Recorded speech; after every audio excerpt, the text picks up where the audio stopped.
चल। हाँ तो बाबूजी लंबरदारा बता रहा था कि शहर में कोई नया स्प्रे आया है, फसल की कटाई का टाइम है। मैं सोच रहा हूँ कल शहर हो ही आऊँ। वीर जी तुसी क्यों जानते हो, मैं जाके ले आना। और तू पिंकू नाल बैठ के दूध पी, वो तेरे बस का काम नहीं है। जगी जिंदगी के जाने में कोई हर्ज नहीं, जान दे उसको। छड्डो बाबूजी, वो कुछ का कुछ ले आना है इसने, नक पहुंचना तो आता नहीं, खेत संभालने की गल कर रहे हो तुसी। महावीर सिंह अपने बड़े बेटे जोगिंदर, बहू मनप्रीत, पोते पिंकू और छोटे बेटे राजेंद्र के साथ गुरदासपुर में रहता था। उनके घर में जोगिंदर की ही मर्जी चलती थी, जिससे राजेंद्र मनी मन चिढ़ने लगा था।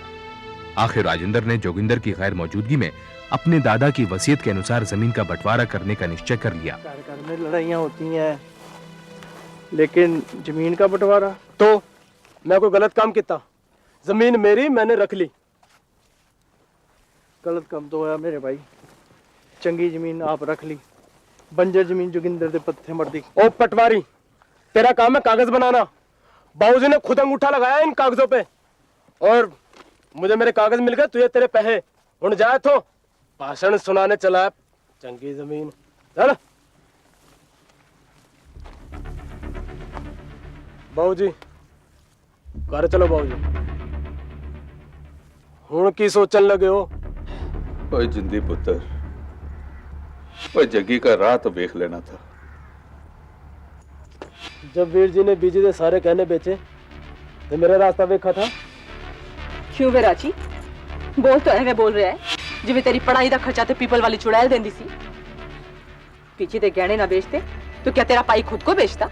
वाह परजाई जी वाह, तेरा आदमी गलत काम करे थे कानून, और मैं कानूनी काम भी करा थे गलत। जो जमीन मेरी थी मैंने ले ली, और मैं छोटा नहीं रहा परजाई जी जो वीर जी का हर हुक्म माना। नहीं वे वड्डा सियाना हो गया तू ते। हार तोड़ा इतने, और जब फसल पकी ते खेत तेरा, तो पहले क्यों नहीं ले लेता सी? देख परजाई, आदमी दे विच दखल ना दिया कर। जो गल करनी होगी वीर जी करांगे, मैंने निपट लेना है।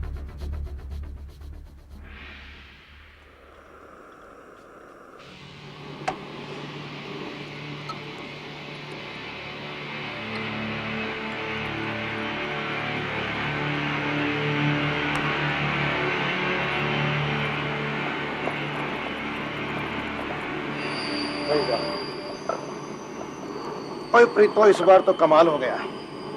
ऐसी खाद लेकर आया हूं शहर से कि जब फसल उगेगी तो पूरा पिंड जल के राख हो जाएगा, राख। और बोलेगा कि जमीन से सोना तो एक ही जट निकाल सकता है, और वो है जोगिंदर। वो घर में बड़ी चुप्पी आज, सब जल्दी सो गए और तू भी एकदम चुप है। भाई गल की है? तू रोटी खा ले तो बोलूं। भाई वाह, तू तो सौ रब दी। भाई मैं तो ठहरा जट, सिर्फ गेहूं उगाता हूं, पर तू जादूगरनी है, जादूगरनी। मेरा गेहूं तेरे हाथों मिस्री बन जाता है।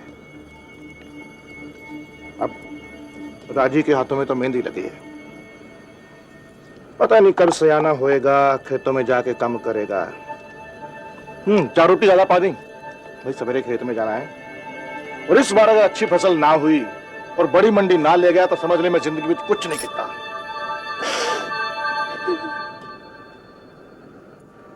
प्रीतो क्यों यार? देख, अगर पिंड में किसी ने तेरे को कोई उल्टी सीधी गल की है ना तो बता, खेत में जिंदा गाड़ दूंगा। बोल। राजी ने खेत अपने नाम कर लेता। की कह रही तू? दिमाग खराब है तेरा? दिमाग खराब हुआ है राजी दा। बाबूजी ते नाल मिलके खेता दा बंटवारा कर लेते। खेता दा बंटवारा ते राजी ने? हाँ, चंगी जमीन ते खुद दबाली ते बंजर तेरे मत्थे ठोक देती। की करो जी, रोटी छोड़ना कुछ शक नहीं होता है। और जट की जमीन जाने से बड़ा कुछ शगन कुछ नहीं होता। अब देख तू, मैं गुस्से में तुसी पागल हो जाते हो जी, दिमाग में तेरे को नख भर के तू आदमियों के बीच मत बोला कर, तो तेरे को भी ठंडा कर दूंगा। सुनो जी, सुनो।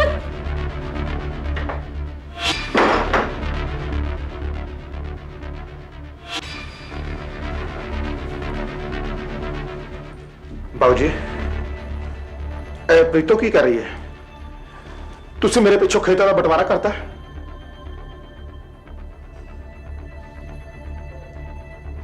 ओह तो असल काम तेरा है। वीर जी परसों पहले यह जमीन दादे ने मेरे नाम कर दी थी, तो जे जमीन कानूनी मेरी थी मैंने ले ली। ओए सदके जाऊं तेरे, कानूनी कानून सिखा रहे तू मैनू है? ओए पजामे का नाड़ा तो बनना नहीं आया और पकड़ बांधने चलाई तू।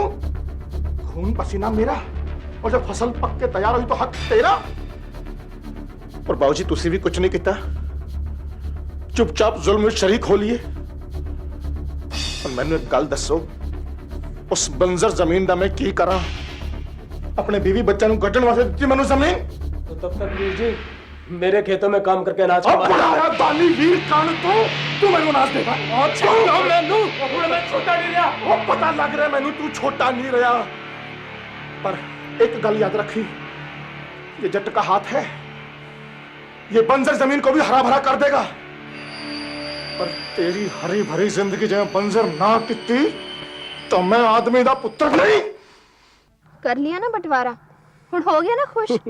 मैं क्या होर कोई कमी बेशी रह गई तो वो भी पूरी कर ले। तू भी पक्की परजाई दी भैन है, खड दिमाग। आदमी दी गल समझ आए ना आए मुंह जरूर मारना। और घर सांझा है खेत नहीं। तू की चाहती है मैं जिंदगी भर वीर जी दी गुलामी करता फिरा? और अब मैं छोटा नहीं रहा, अब बता देता है मैं वीर जी ने। बड़ा चंगा किता है।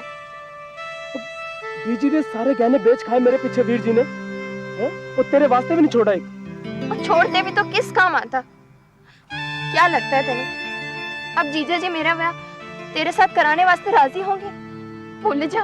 ओए तू राजी तब मैं राजी। मैनू दुनिया दी परवाह नहीं करनी आई। ऐसे गुरुद्वारे जाके मत्था टेक के फेरे ले लेने। देख राजी, मेरे वास्ते इतना आसान नहीं है। बाऊजी तो पूछे बगैर मैं किस तरह करांगी?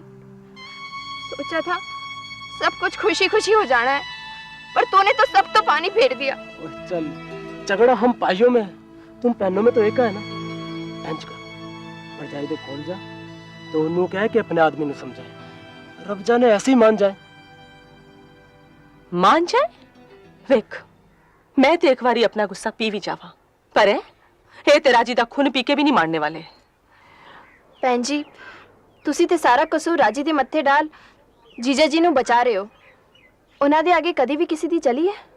ओए सदके जावा उमरजीत, होए ब्याह हुआ नहीं ते तरफदारी करन लग पई। हां ओ गल नहीं है भैन जी, भाइयों ते झगड़े विच मेरे पिसने तो तुसी खुश हो गए। ओए जीतो, इस झगड़े फसाद से कौन खुश है? पीता पुत्र गल करने में की हर्ज है? हो सकता है दोनों भाइयों को मिलाने के वास्ते ए ब्याह हुए। तू जोगिंदर से गलते कर।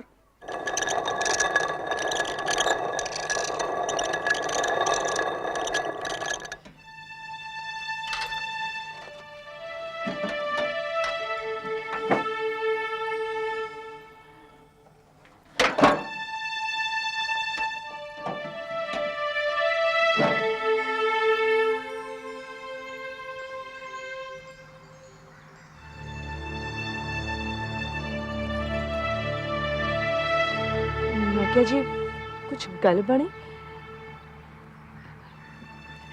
लस्सी लियावा तुहाडे वास्ते? नहीं जी नहीं मेरा। आज मैं घर गई सी पाऊजी ते जीतू नू मिलन वास्ते। सब राजी खुशी है? हाँ जी। ओ बाऊजी जीतू दा ਵਿਆਹ ਕਰਨ ਦੀ ਸੋਚ ਰਹੇ ਆ। ਮੈਨੂੰ ਵੀ ਪਰਵਾਹ ਹੈਗੀ ਜੀਤੋ ਦੇ ਵਿਆਹ ਦੀ, ਪਰ ਕੀ ਕਰਾਂ ਦੱਸ ਤੂੰ। तेरे सामने ये सब कुछ छुपया तो है नहीं। मैं तो सोचा सी इस फसल ते ओदा ब्याह कर ही देना, पर ਤੁਸੀਂ ਪੈਸੇ ਦੀ ਫਿਕਰ ਨਾ ਕਰੋ ਜੀ। ਉਹ ਜੀਤੋ ਦਾ ਵਿਆਹ ਰਾਜੀ ਨਾਲ। राजी केड़ा? ए अपना राजी? हाँ जी। दिमाग ठीक है तेरा? दोनों एक दूसरे ਨੂੰ ਚਾਹੁੰਦੇ ਨੇ ਤੇ ਬਾਊਜੀ ਨੇ ਸੋਚਿਆ कि जा जोगिंदर ਨੂੰ सुना जाके खुशखबरी, बड़ा खुश होएगा। बंजर जमीन पे पगड़ा करने लग पाएगा, है ना? तुसी मेरी गल नहीं समझे जी। तू समझ ले मेरी गल बस। जीतो का ब्याह राजी से नहीं होने देना मैं। उसकी जिंदगी में खुशी के स्टॉल नहीं बजने देने मैं। उसका तो वो हाल करके छड़ना है कि पानी पिलाने वाला नहीं मिलेगा कोई, बस। पर जी तुसी जीतू दा भी ते सोचो, और भी उसको इतना चांदी है। तो उसके दिमाग में ये बात बिठा दे कि ये व्याह मैं नहीं होने देना, बस। जी जाओ उसका, आप ही समझा देना। किथे चल दी हुन? गेहूं खत्म हो गया है, पड़िए की दुकान तो लेनी। ला दे मैनू।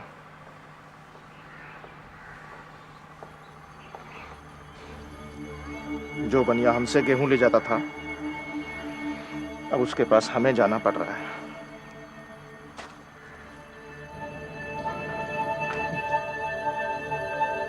वो जोगिंद्रा, वड्डी मंडी में फसल नहीं बिकी जो तेरा रास्ता भूल गया।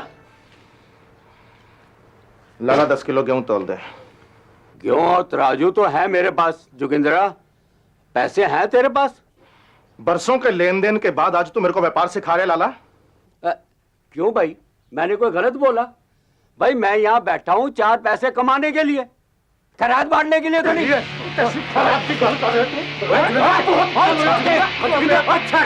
खैरात बचा के रख अपने प्यो के वास्ते। आज मेरे बुरे दिन आए तो तेरी जुबान निकल आई। पैसा गुस्सा इसमें क्यों निकालता है? हट!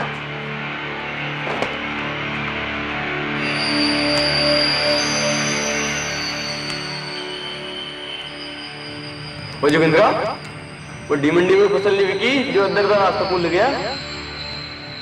तो तराजू तो है मेरे को जोगिंद्रा, पैसे हैं तेरे को?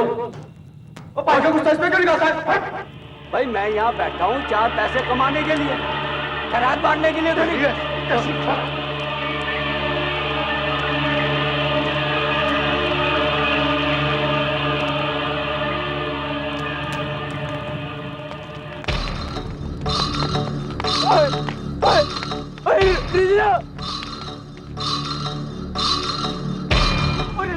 तेरे खेतों में आग लगी, चलो चल चल जल्दी चल चल।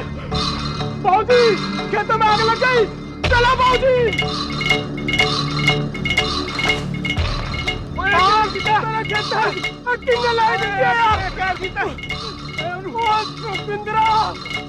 मेरे नाम से खेता ही आग लगे, हाथ तो पर में पता नहीं छोटा नहीं। ओए कोई नहीं पुत्र, तेरा भरा है, तेरा भरा है।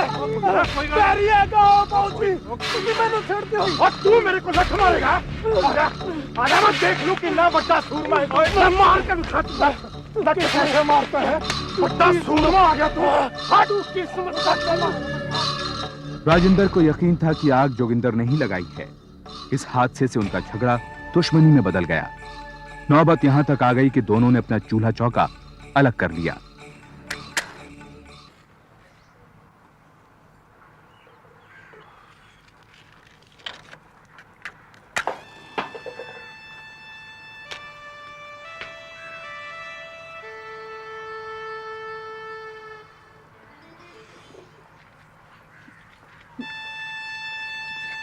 मैं क्या पाऊजी कर दे नाल मैनू भी अलग कर दिता। झगड़ा ते पाई होता ते पराई हो गई मैं। नहीं नहीं पुत्र नहीं, मैं सोचा कि प्रीत तो मेरे वास्ते क्यों रोटी डालेगी? राजी ब्याह करके वोटी ले आए ना तो बेशक रोटी डालना बंद कर दूंगी। बाजी, राजी मेरी जीतू दे नाल ब्याह करना चाहता है। जीतो, अमरजीत तेरी भैन? जी। पर पुत्र, जग्गी तैयार है इस ब्याह के वास्ते? जीतो को बुलाया इनसे गल करने वास्ते। देखो आगे रब दी मर्जी। और जीतो, तू उससे ब्याह करेगी जिसने तेरे जीजा के खेत छीन लिए, तेरी बहन को दाने दाने वास्ते मोहताज कर दिया, उससे ब्याह करेगी तू? सारी गलती राजी दी भी नहीं है, पूरा पिंड जानता है। ओदे अनाज नु तू ही आग लाई है। चुप! तेरी जुबान कट के फेंक देनी मैं, बकवास की था। ब्याह तो मैंने राजी से ही करना है, फिर चाहे जो हो। एला लस्सी।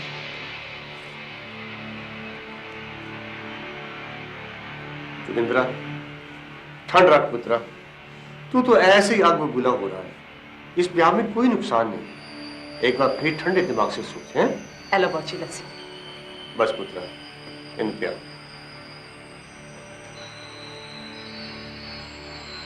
क्या जी? क्या हुआ? एक वो है जो अपने आदमी के लिए मेरी पकड़ उछाल गई, और एक तू है। एक गल ध्यान से सुन ले, अगर ये शादी हो गई ना तो मैं तेरे को जिंदा नहीं छोड़ूंगा।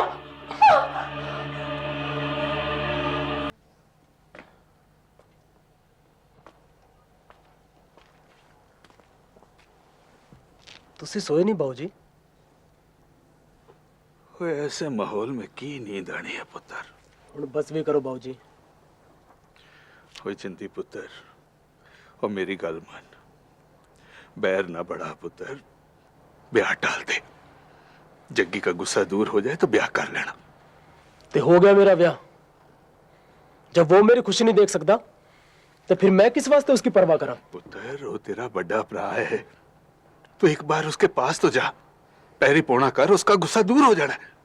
देखो बाबूजी, ना मैंने जाना है ना पैरी पौना करना है। उसने आना है ब्याह में तो आए, नहीं तो भाड़ में जाए। तो फिर मेरी गल भी सुन ले, मैंने भी ब्याह में नहीं जाना। ये मर्जी है तो फिर यही सही। जोगिंदर की नाराजगी और मनप्रीत के लाख समझाने के बावजूद अमरजीत और राजेंद्र ने शादी करने का फैसला कर लिया। गुरनाम सिंह ने सोचा कि शादी के बाद सब ठीक हो जाएगा, लेकिन जोगिंदर को यकीन होने लगा था कि अगर मनप्रीत दिल से चाहती तो वो ये शादी रुकवा सकती थी। कोशिश की थी तू, अगर तू चाहती तो नहीं हो सकता था ये ब्याह। ये सब तेरा किया तरा है, देख रहा मैंने तेरे को।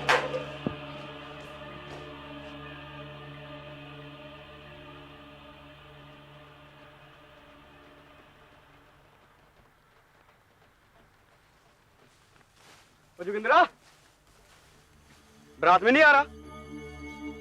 भाई खेतों में काम होगा। वो खेत वापस लेने वास्ते साली भी आदि। वो तू नहीं आता तो ना बीवी नू भेज दे, भैन है उसकी।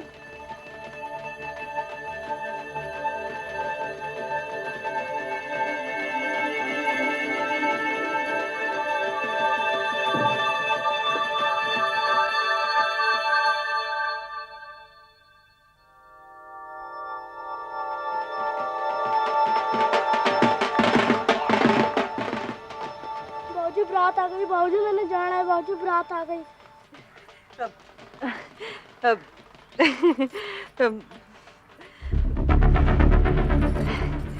तू कितने चल दी? देखो जी, पराए बारात में हूँ और हम ना हो कार्दा ब्याह है, इसलिए मैं सोचिया। हेलो जी, बारात आ गई। में जाओ। हाँ जा पुत्र, चाचे दा ब्याह है, जा।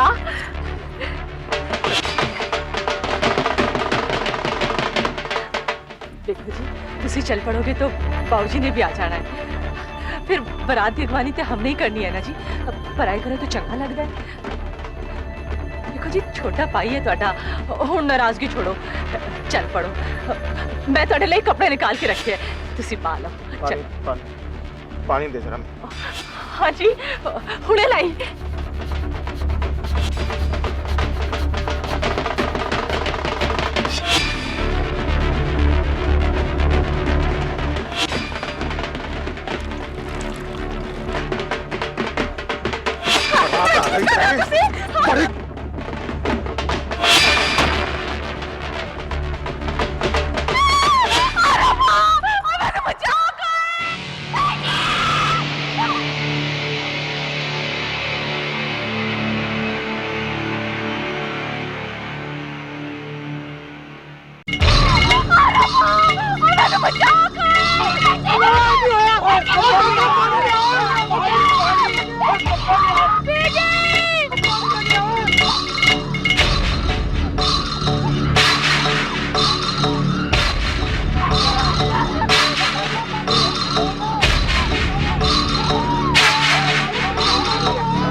की हो गया बहन जी? तुसी किस तरह जल गए? मैं तेनू क्या सी विआह ना कर तेरे तेरे जीजा जी ने मैंने चला दिता मैनू बहन जी ने जल्दी अस्पताल लेके चलो। घबराओ नहीं साह चल रही है ले।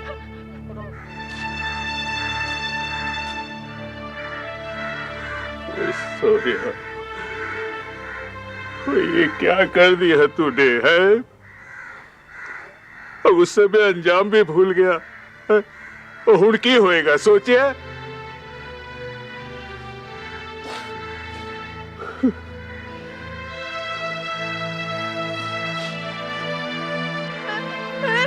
चलो चक्को चक्को कर ले चलिए चलो उठो।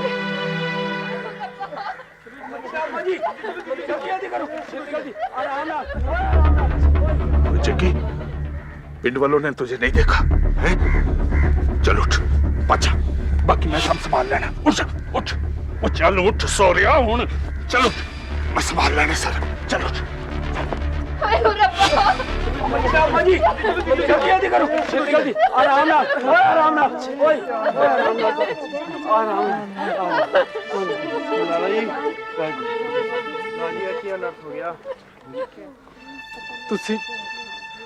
तुसी अपने अपने घर जाओ जी, मेहरबानी करो ले जाओ तुसी।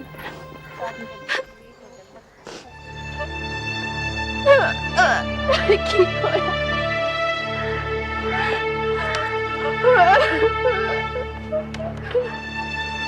बाहर खड़ी भीड़ में से किसी ने पुलिस स्टेशन जाकर इंस्पेक्टर नासिर हुसैन को इस हादसे की खबर कर दी। इंस्पेक्टर हुसैन तुरंत जोगिंदर के घर के लिए रवाना हो गए। ना ना पुत्र, बस बस थोड़ी देर हो है, अब आराम आ जाएगा पुत्र, गुरु पली करेगा, सब ठीक हो जाएगा पुत्र, सब ठीक हो जाएगा। बाबूजी, हुण सोचने दा वक्त नहीं है। बहन जी की हालत बड़ी नाजुक है, इन्हें अस्पताल लेके चलो। पुत्र जिंदगी गया इंतजाम कर, बस आंदा ही होएगा। ले आ गया। वैद्य जी ने तुरंत आ जाना है, गड्डी भी साथ लानी है। बहन जी दी बस्ती गल नहीं है, हमने अस्पताल लेके जाना है। पुत्र बैची नु एक बार लेप लगा लेने दे, बस फिर गड्डी च पा के अस्पताल ले जाने। पता नहीं तब तक बहन जी। ना ना पुत्र ना।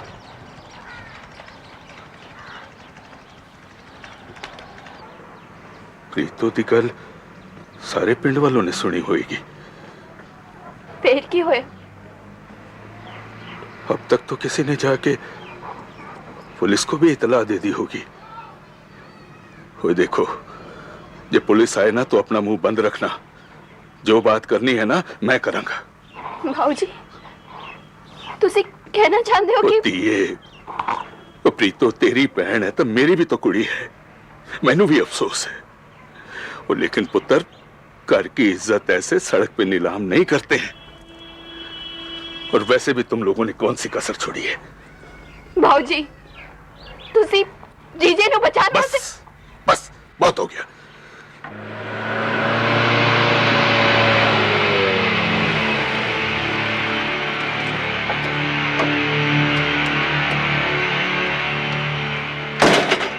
साहब जी ऐगा कर। हाँ भाई, भाई जल्दी जा देख वैद क्यों नहीं आया। जी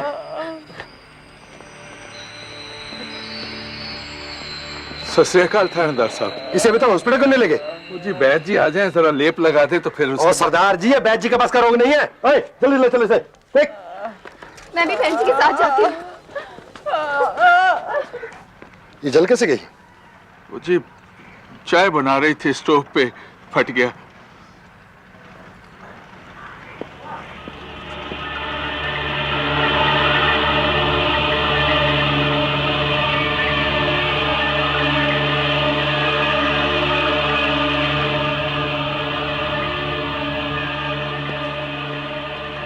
ये साफा किसका सरदार जी?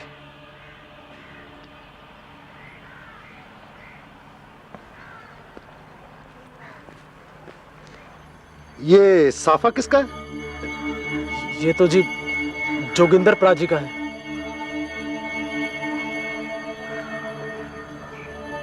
जोगिंदर कहाँ है?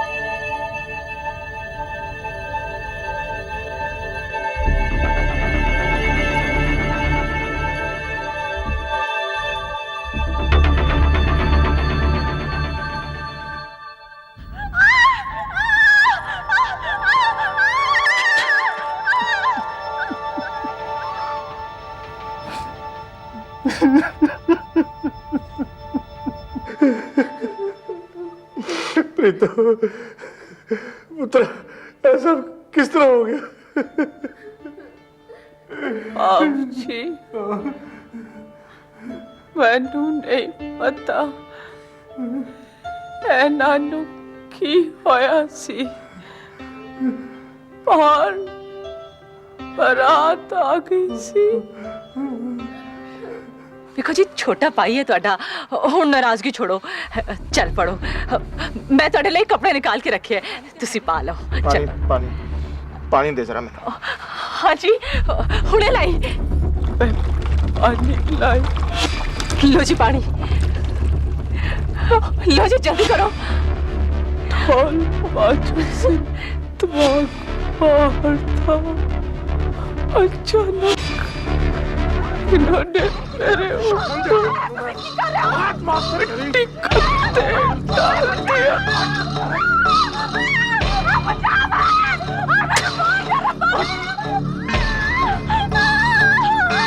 मैं बाहर भागी जी, रब जाने इन्होंने की सोची।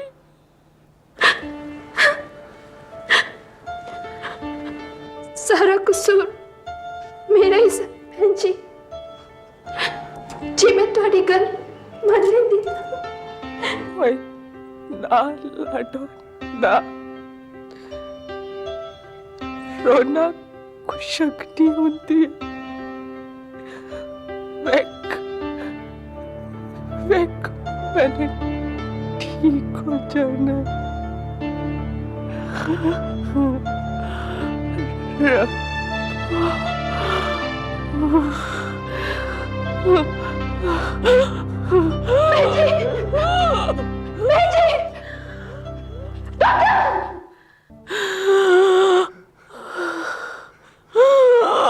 आप कितना वक्त देते हैं? ज्यादा से ज्यादा आधा घंटा। आधा घंटा? डॉक्टर अली, किसी मरते आदमी का बयान मजिस्ट्रेट के सामने लेना होता है, और इतनी देर में मैं मजिस्ट्रेट को नहीं बुला पाऊंगा। अच्छा, एक बात बताइए, उसकी दिमागी हालत कैसी है? क्या वो बयान दे सकती है? इंस्पेक्टर साहब, मैं तो खुद हैरान हूं कि इतना जलने के बाद भी उसकी दिमागी हालत बिल्कुल नॉर्मल है। उसे सब याद है, वो सबको पहचान रही है, अपने पिता, बहन। यानी कि उसकी दिमागी हालत बिल्कुल सही है? यस, 100%। तो फिर एक काम करते हैं, उसका बयान मुझे ही लेना होगा और आपको उसकी गवाही देनी होगी। ठीक है। कम क्विक।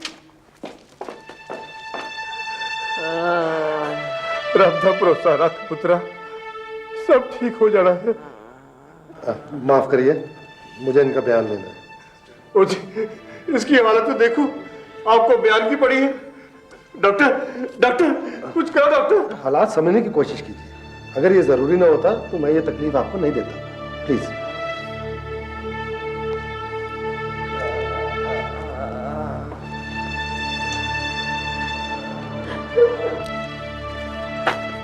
आपका नाम और उम्र?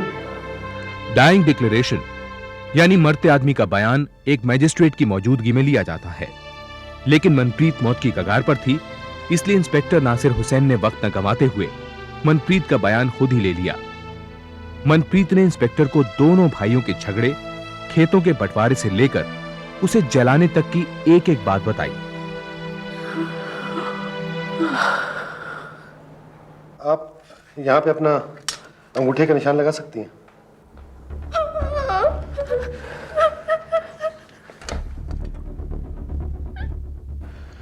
आइए, आपके सामने बयान लिया गया है, बतौर गवाह आप साइन करिए यहां पे। जी। राम सिंह जी,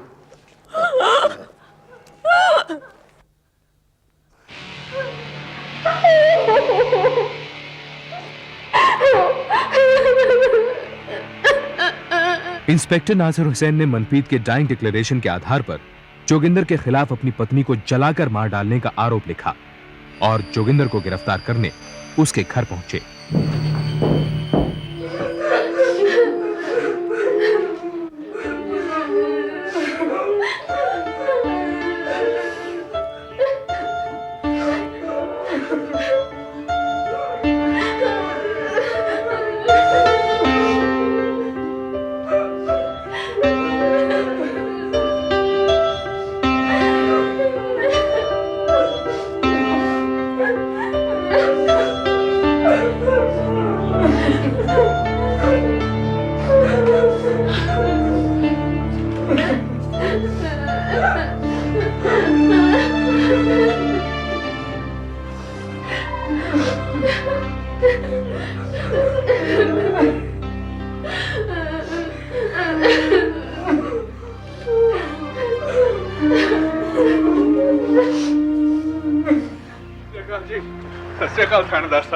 जोगिंदर कहाँ है? वाहिगुरु जानदा जी, वो उस वक्त घर में नहीं था जब ये हादसा हुआ है। ये मैं खुद उसी से पूछ लूंगा। आप बस मुझे ये बताओ कि जोगिंदर कहाँ है? मैंने नहीं पता जी। देखिए सरदार सिंह, आप जुर्म छुपाने के चक्कर में लपेटे में आ सकते हैं। मुझे ये बताओ कि जोगिंदर कहाँ है? मैं किया है ना जी, मैंने नहीं पता, मैंने नहीं पता जी। बच्चा का नहीं सरदार जी, वो ढूंढ तो उसे मैं लूंगा ही।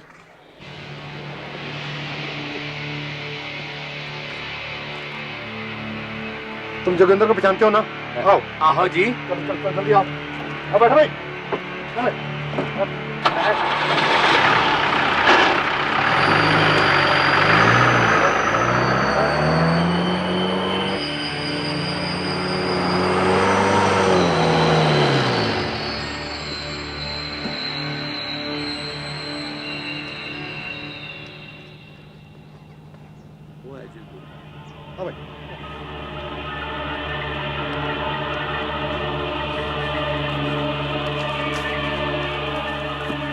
जोगिंदर, तुम्हें अपनी बीवी को मारने के जुर्म में गिरफ्तार किया जाता है। हाँ, वो मर गई है। गिरफ्तार कर लो इसे।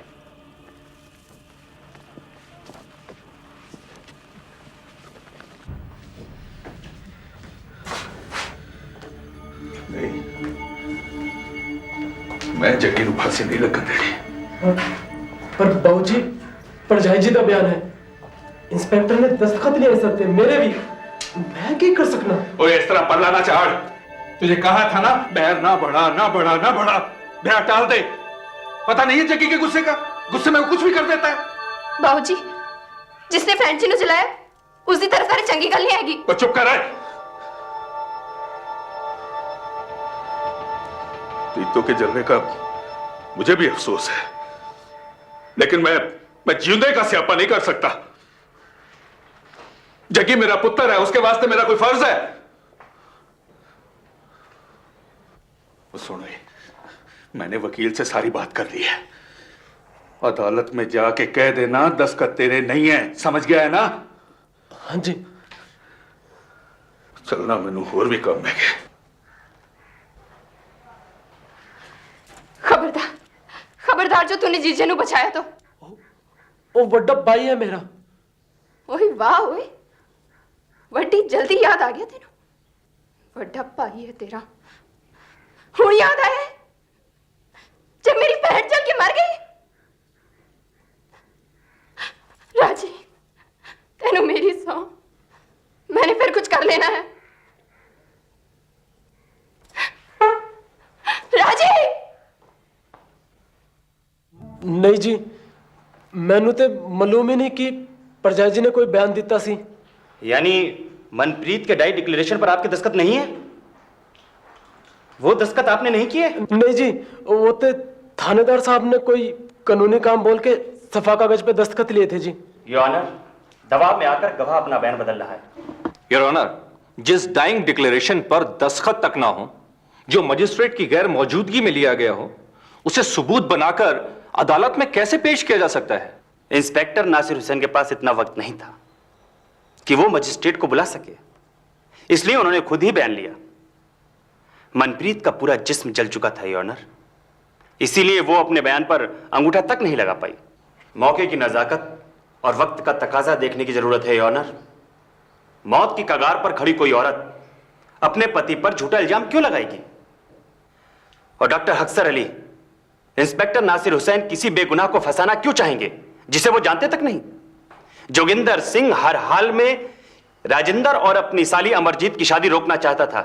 उसने मनप्रीत से शादी रोकने को कहा और जब वो नहीं रोक पाई तो गुस्से की आग में अंधे होकर उसने अपनी पत्नी को ही जला डाला। मैं अदालत से गुजारिश करूंगा कि हालात के मद्देनजर इस डाइट डिक्लेरेशन को ही ठोस सबूत मान लें। हालात को मद्देनजर रखते हुए सर्कमस्टेंशियल एविडेंस जैसे स्टोव और गांव वालों को दिए मनप्रीत के बयान के मद्देनजर सेशंस कोर्ट ने मनप्रीत के बिना दस्तखत वाले डाइंग डिक्लेरेशन को प्राइमा फेसी एविडेंस मानते हुए जोगिंदर को मनप्रीत की हत्या का जिम्मेदार माना और उसे फांसी की सजा सुनाई। पुत्र, घबराने की लोड़ नहीं है, हैं? मैंने वकील से बात कर ली है, तेरे को बड़ी अदालत में ले जाएंगे। मैं तेनू छुड़ा लेना है, मरन नहीं देना। किस वास्ते बाबू, किस वास्ते?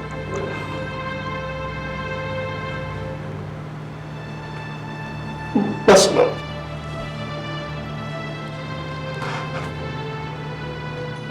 प्रीतो को मैंने मारा बाबू, मैंने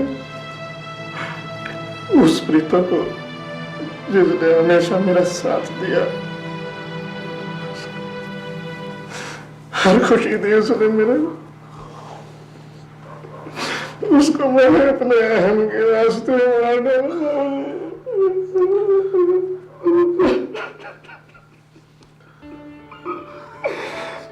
मैंने मरण दो, मैं नहीं कर रहा, मैं किसी अदालत में चले जा रहा था।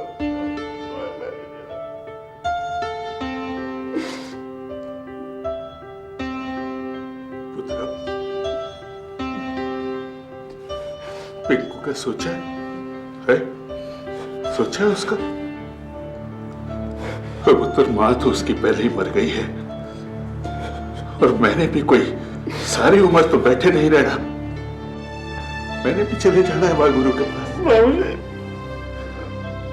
की होएगा मेरे बाद उसका है? की होएगा? दस, सोच जरा, सोच पुत्र, सोच। सेशंस कोर्ट के फैसले के खिलाफ महावीर सिंह ने हाई कोर्ट में अपील की।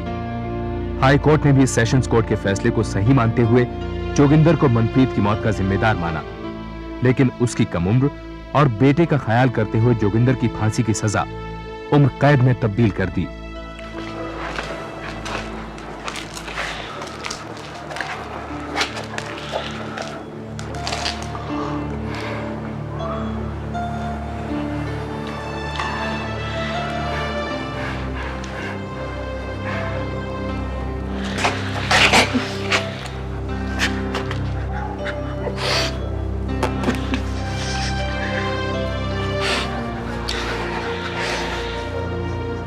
चलो।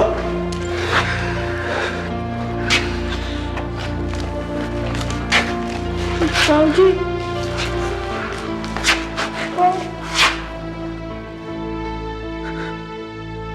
महावीर सिंह अपने पोते पिंकू के साथ अभी भी गुरदासपुर में रह रहे हैं।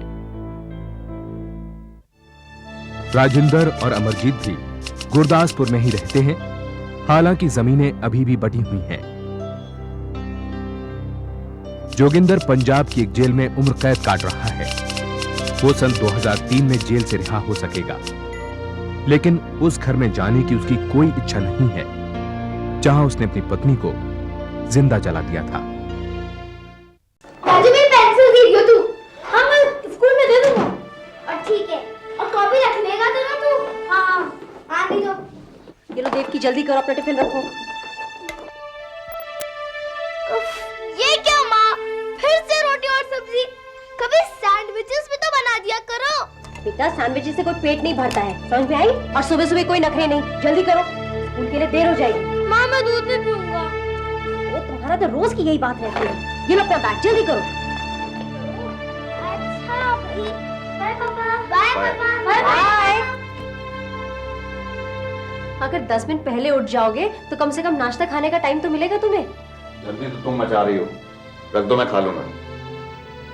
ये मधु कौन है? मधु?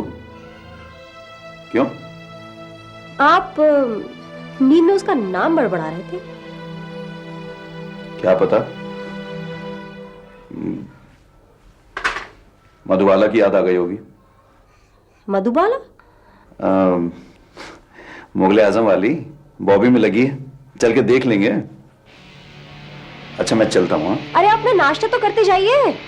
में कर लूंगा।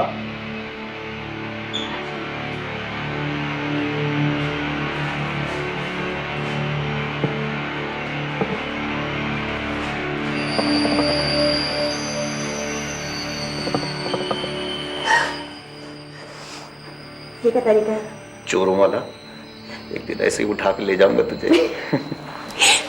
और उठाकर कहाँ ले जाओगे?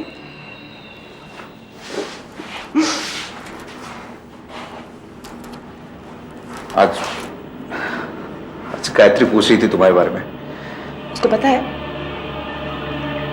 क्या पता, शायद नहीं। सुनो, अब आलम तो यह है कि सपने भी तुम्हारे आने लगे हैं मधु। अच्छा। सुबह पहले तो मैं घबरा गया था। फिर क्या, फिर बस बात को टाला और भाग लिया। अपनी बीवी से इतना ही डरते हो तो सपने कम देखा करो। मधु मधु मधु, मैं तुम्हारे बिना नहीं जी सकता। तुमको कोई और डायलॉग नहीं आता क्या? चकने को वही रिकॉर्ड पे जाते रहते हो। मधु मैं तुम्हारे बिना जी नहीं सकता, मधु मैं तुम्हारे बिना मर नहीं सकता। कभी कुछ किया भी है? बोलो ना, मुझे क्या करना है मधु? अच्छा कुछ नहीं करना, अभी वो छोड़ो।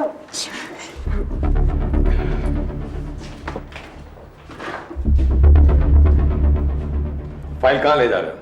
जी वो रखो इसे यहां, जाओ यहां से, अपने काम में ध्यान रखा करो।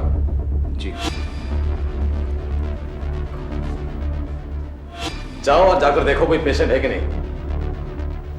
एक सरकारी अस्पताल में कंपाउंडर के तौर पर काम करने वाले रामचंद का वहीं की नर्स मधु के साथ 6 महीनों से प्रेम संबंध था।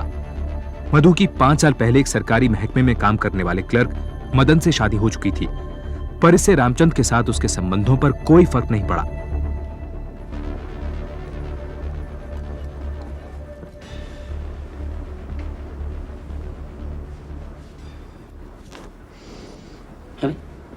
क्या बात है, नाराज हो क्या?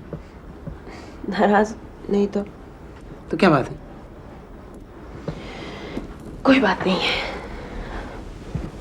बताओ ना क्या बात?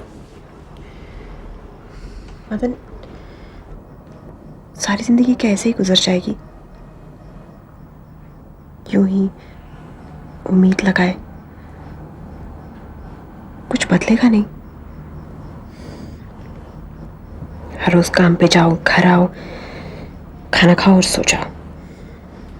क्या चाहिए तुम्हें?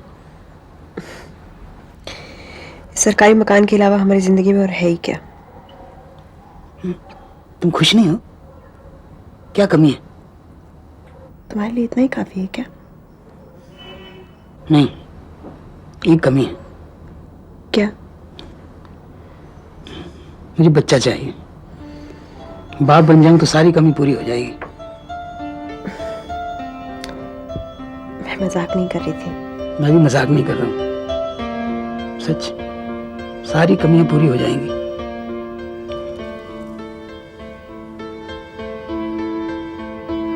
तुम्हारे प्यार के लिए तो 10 जिंदगियां भी कम है। इतना प्यार करते हो मुझसे? तुम्हारे लिए तो कुछ भी कर सकता हूं।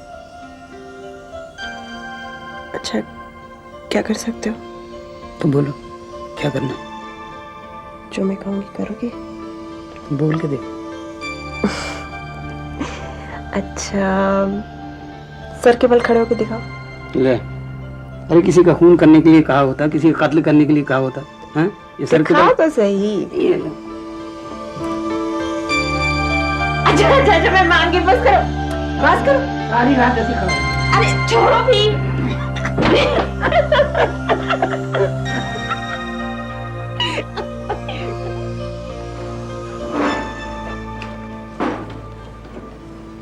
कल डॉक्टर ने कुछ कहा तो नहीं?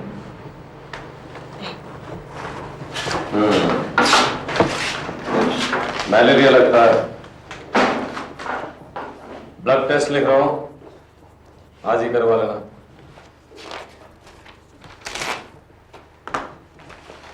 ये गोलियां नाश्ते के बाद और रात के खाने के बाद।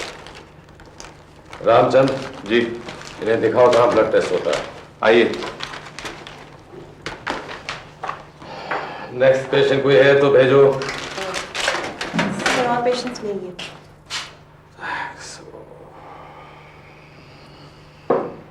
क्या बात है सर? बस सर में दर्द है। आप कहें तो मैं दबा दूं? देखो मधु, तुम अपने काम से मतलब रखो। ये तुम्हारी आखिरी बदतमीजी जो मैं बर्दाश्त कर रहा हूं। ये डिस्पेंसरी है, कोई this is your last warning. Sir मैं तो सिर्फ सर दबा रही थी और आप भी मुझे मिसअंडरस्टैंड कर रहे थे। Shut up.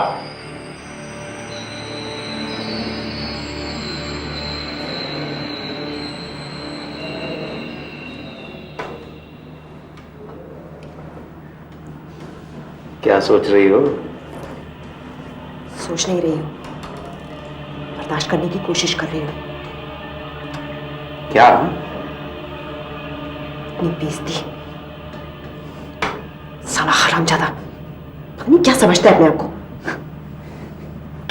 किसकी तारीफों के पुल बांध रही हो भाई? मैं मजाक के मूड में नहीं हूँ। हुआ क्या है? डॉक्टर मोहिंदर, उसकी जबान कुछ ज्यादा ही तेज चलने लगी आजकल। उसका कुछ इलाज करना पड़ेगा। वो तुम मुझ पे छोड़ दो। इतनी सी बात के लिए मूड मत खराब करो अपना। मैं उसे देख लूंगा। ये दारू तो ठीक कर। ओफो यार, तू बोले मैं मुझे आपसे लेट हो रहा था। और रोज कहाँ पे सोता है? यही सोता है ना? चल जल्दी कर, सुबह स्कूल के लिए देर हो जाएगी सबको। जल्दी करो बच्चों, जल्दी करो। अब सो भी जाओ। ओफो, ये तकिया देता तो है नहीं। सारे तकिया लेके बैठो। तू चुप रह। साले तो हेट।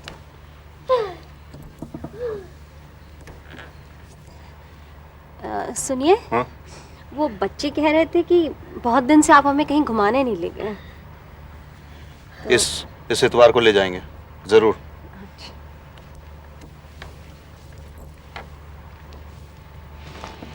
अरे रामचंद्र भाई, जरा माचिस दोगे?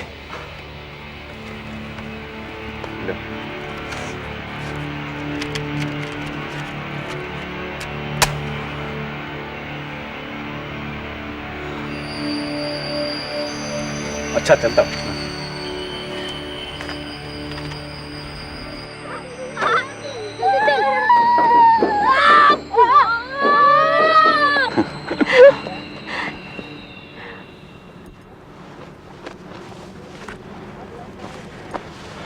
क्या ढूंढ रहे हो? माचिस नहीं है।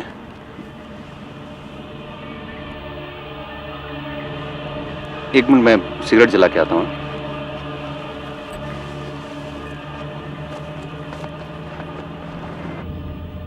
भाई साहब, माचिस है क्या?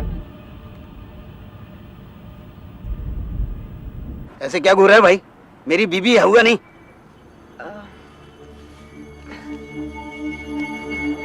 नमस्ते रामचंद्र जी। नमस्ते मधु जी। अच्छा, आप लोग एक दूसरे को पहले से जानते हैं? रामचंद्र जी मेरी डिस्पेंसरी में काम करते हैं। इनको देख के चौंक क्यों गए थे भाई?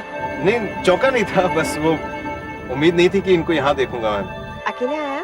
नहीं, बीवी बच्चे भी हैं। आइए मिलवाता हूँ आपको। आइए। हाँ। आइए आइए सर। ये है मेरी बीवी गायत्री और ये मधु है, मेरी डिस्पेंसरी में काम करती हैं। जी नमस्ते। और ये मदन, मेरे पति। नमस्ते। नमस्ते। मुझे लगता है इन्हें आपका नाम बहुत पसंद है। जी? ये नींद में अक्सर किसी मधु का नाम बड़बड़ाते रहते हैं। कुछ भी बक देती हो तुम। मैंने तुम्हें बताया नहीं था, वो मुगल आजम की मधुबाला मैं पसंद करता हूँ उसे, उसका नाम मैं लेता। अच्छा। बच्चों, वैसे हमारी मलका आलम भी मुगल आजम की मधुबाला से कम नहीं है। ये है देवकी, ये है दीपू और ये राजू, मेरे बच्चे। नमस्ते नमस्ते। क्या खेल रहे थे? जी अच्छा अब हम चलते हैं। जी चलें?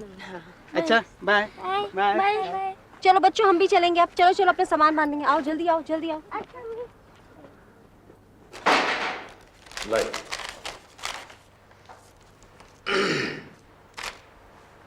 रामचंद्र जी, पर्ची पर क्या लिखा हुआ है? 2 गोलियां बीडी 5 दिन के लिए। कितनी हुई कुल? 10 हुई। और तुम कितनी लाया हो? क्यों, कितनी है? 8 है। ध्यान कहाँ रहता तुम्हारा? काम करने आए हो या? देता हूं।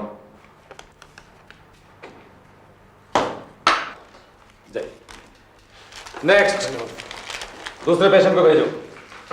साहब देखिए, आप लोगों के सामने हमको डांटते हमको अच्छा नहीं लगता है।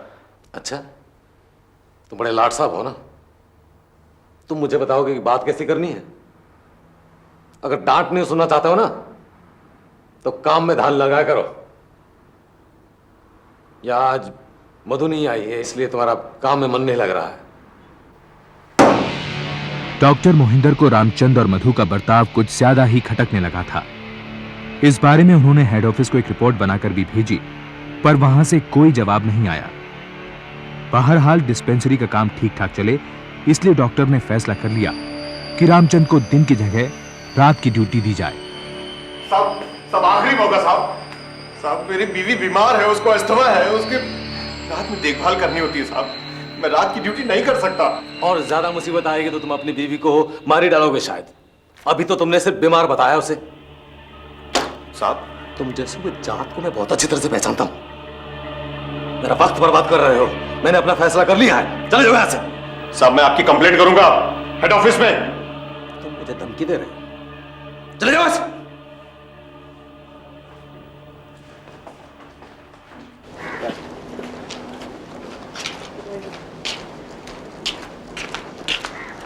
मधु, वो देख लेगा। छोड़ो मुझे। तो देख लें दो, मुझे कोई फर्क नहीं पड़ता। छोड़ो ना। बताओ क्यों आए हो? देखो मौका आ गया है डॉक्टर से बदला लेने का। बहुत फुदक रहा है साला। कैसे?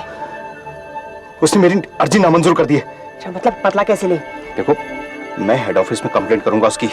मैं लिखूंगा कि उसने मेरी शिफ्ट चेंज करी क्योंकि वो तुम पर बुरी नजर रखता है, तुमसे छेड़छाड़ करता है। बस तुम मेरा साथ देना। देखो तुमसे अगर कोई पूछे तो बढ़ा चढ़ा के बताना। कोई आ रहा है, मैं चलती हूँ। सुनो, मेरा साथ दोगी कि नहीं? कोई बुला रहा है ना? तुम मेरा साथ दोगी कि नहीं? हाँ छोड़ो अभी।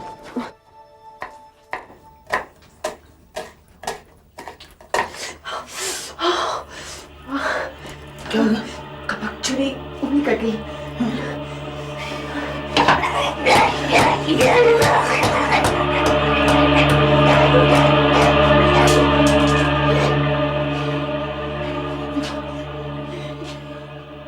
डॉक्टर को बुलाऊं? नहीं, हॉस्पिटल चलते हैं। इस तो बहुत खून निकल रहा है। तुम कुछ हो ना जाए। चलो, क्या सोच रही? चलो। छोटी तो खरोच है, ठीक हो जाएगी। तुमको क्या हुआ है? हाँ? आज से तुम सब्जी मत काटना। वादा करो कि छुरी को हाथ में नहीं लगाओगी। अगर तुम्हें कोई तकलीफ पहुंचाएगा तो मुझसे बर्दाश्त नहीं होता। हाँ, पर इसमें छुरी का क्या दोष था? उसे क्यों मार डाला?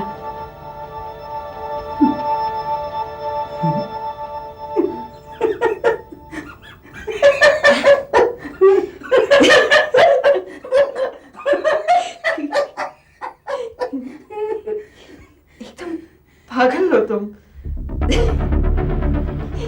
हाँ, तुम्हारे प्यार में।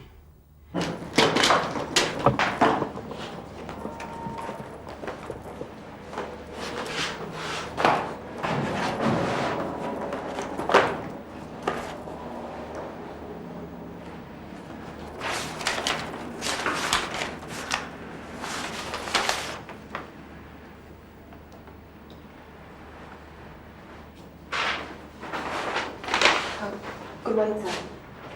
क्या छिपा रहे हो? कुछ नहीं क्या है? कुछ नहीं सर, वो तो दिखाओ।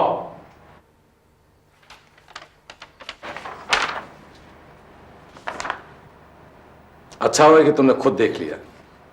तुम्हारे और रामचंद्र के खिलाफ हेड ऑफिस शिकायत मैंने लिखी थी। तुम्हें डिसमिस करने में हेड ऑफिस को बिल्कुल देर नहीं लगेगी। ये आखिरी वार्निंग है। संभल जाओ, सुधर जाओ।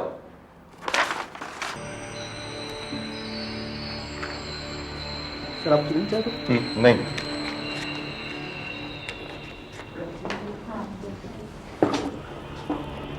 कहो क्या बात है, जल्दी करो, देर होगी तो मदन 100 सवाल पूछेगा। कैसी हो? बहुत याद आती है तुम्हारी। इन सब बातों के लिए वक्त नहीं है, बताओ क्यों बुलाया है? ये पढ़ो।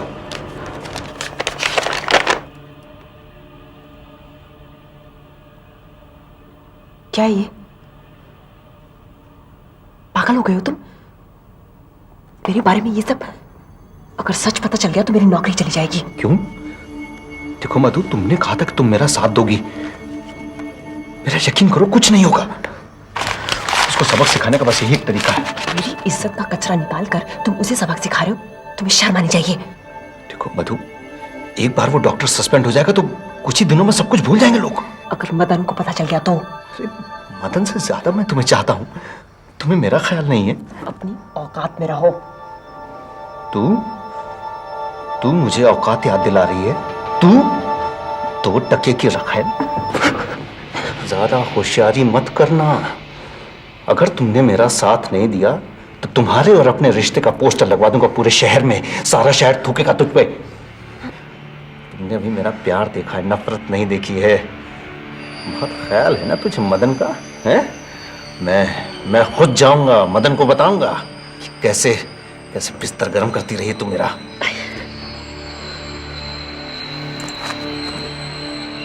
के बाद मुझसे मिलने की कोशिश मत करना, समझे? मधु इस बात से घबरा गई कि अगर मदन को उसके रामचंद्र के साथ संबंध का पता चला तो वो उसे मार डालेगा। इसलिए उसने फैसला किया कि वो मदन को रामचंद्र के खिलाफ भड़का देगी।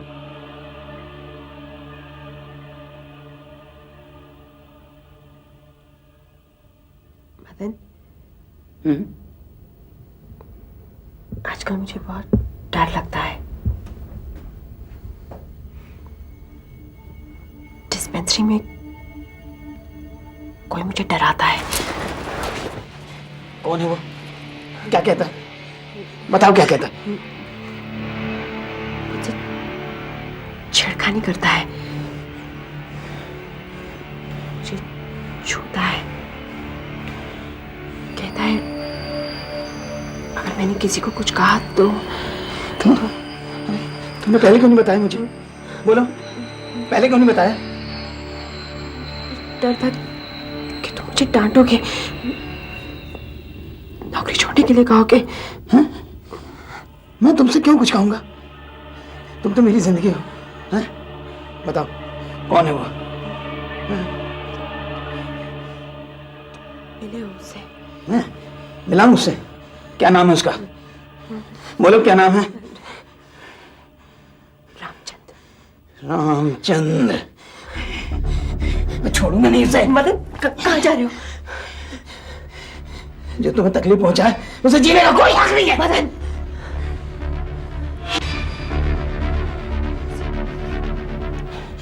उसे रास्ते से हटाने से पहले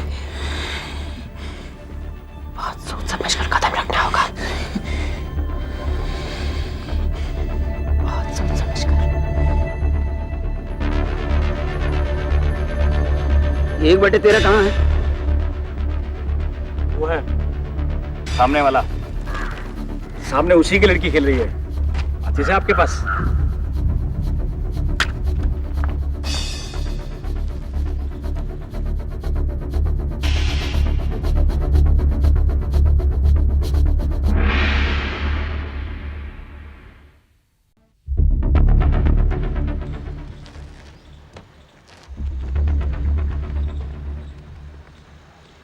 पापा घर में है तुम्हारे? अरे अंकल, आप तो उस दिन पार्क में मिले थे ना? कौन है देवकी? रामचंद्र है। वो तो नहीं है, लेकिन आप आइए अंदर। नहीं, उसे कहना मैं आया था, वो फिर आऊंगा। आपको उनसे कुछ कहना है? मुझे जो कहना है मैं उसी से कहूंगा।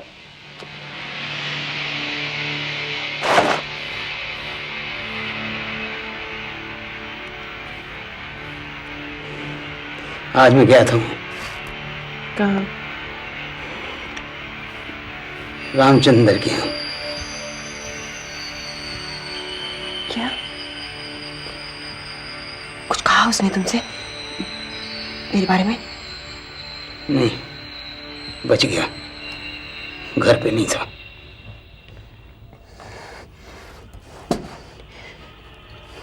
मदन, तुम सब कुछ गड़बड़ कर दोगे, बिना सोचे समझे कुछ भी करते हो। क्यों गए थे वहां? मैंने सोचा एक बार धमका दूं, शायद समझ जाए। वो कुछ नहीं समझेगा, मैं उसे अच्छी तरह जानती हूँ। उसे रास्ते से हटाना होगा, पर हमारे पास बंदूक, मैं कल तक बंदूक का इंतजाम कर सकती हूँ। और अगले संडे वो लोग रात को बाहर सोते हैं, अंधेरे में जाकर सिर्फ निशाना लगाना होगा, बस। बाहर सोते हैं? हाँ। क्यों? तो अगले संडे का इंतजार क्यों करूं? आज ही क्यों नहीं?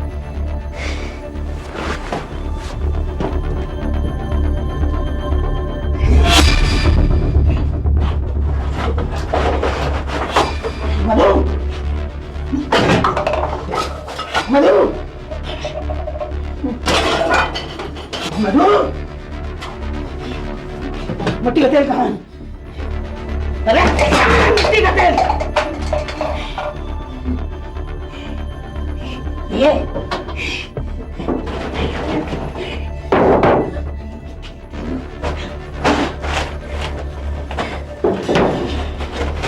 आज मैं ये कहानी और तुम्हारा डर हमेशा के लिए खत्म कर दूंगा। संभल कर, जल्दी आना।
मदन, मदन क्या हुआ? क्या हुआ बोलो? मुझे बचा लो। क्या हुआ? बच गया हूँ। अब मुझे पकड़ के ले जाएंगे, मुझे मारेंगे। नहीं, नहीं, मैं हूं ना, कुछ नहीं होगा। हम बहुत जल्दी यहाँ से भाग जाएंगे, हम बहुत दूर चले जाएंगे। आपको इस हादसे के बारे में कुछ मालूम है? कल रात मैंने एक आदमी को भागते हुए देखा था। वो कल सुबह इनके घर भी आया था। रात को भागते समय वो मेरी चारपाई से टकराकर गिर पड़ा था। उसने काली पैंट और सफेद शर्ट पहन रखी थी। कौन था वो? कहाँ रहता है? इस बारे में तो यही लोग बता सकते हैं। आप मुझे इस हादसे के बारे में कुछ बताएंगे?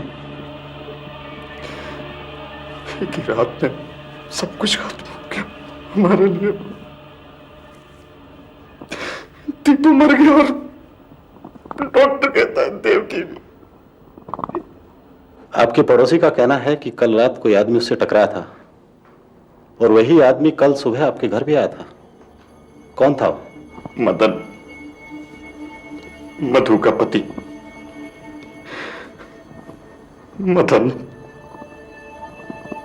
उसी ने किया है, उसी ने किया है।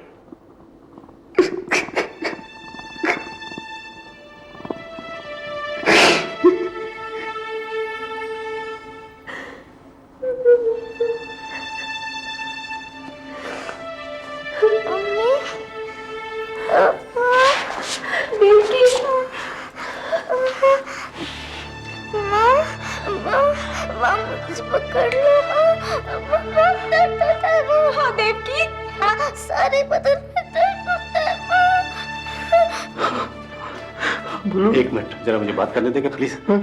एक मिनट। हाँ बोलो बेटे, कल रात तुमने क्या देखा? वो अंकल थे। हाँ, कौन थे बेटे? मदन अंकल। हाँ हाँ, क्या किया? बहुत दर्द हुआ। हाँ बोलो बेटे। राजू को भी बहुत दर्द हुआ। मैंने पापा को बुलाया।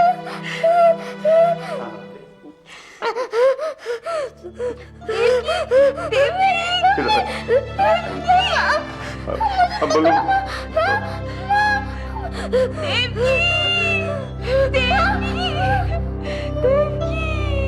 मेरे बच्चे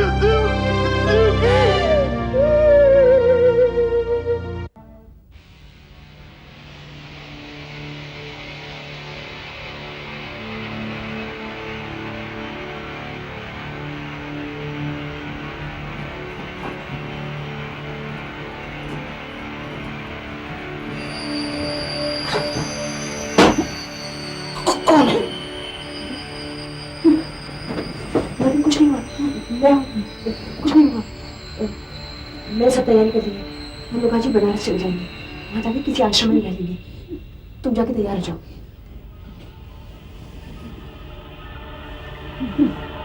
लेकिन दफ्तर तो जाना होगा। तुम्हें भी और मुझे भी छुट्टी की अर्जी देनी पड़ेगी। जो जरूरी होगा वो हम करेंगे। हाँ, तुम अभी तैयार हो जाओ। उसी दिन दोपहर में जब पुलिस मदन को गिरफ्तार करने उनके घर गई, वो दोनों तब तक भाग चुके थे। उनके घर की तलाशी में पुलिस को खून के धब्बों वाली सफेद कमीज और मिट्टी के तेल का डिब्बा मिला।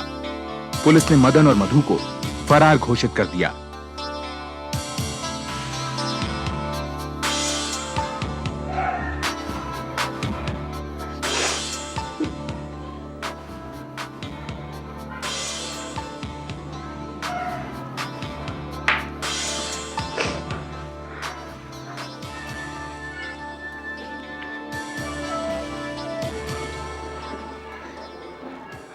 सारे रिश्तेदार बस एक ही बात पूछते रहते हैं,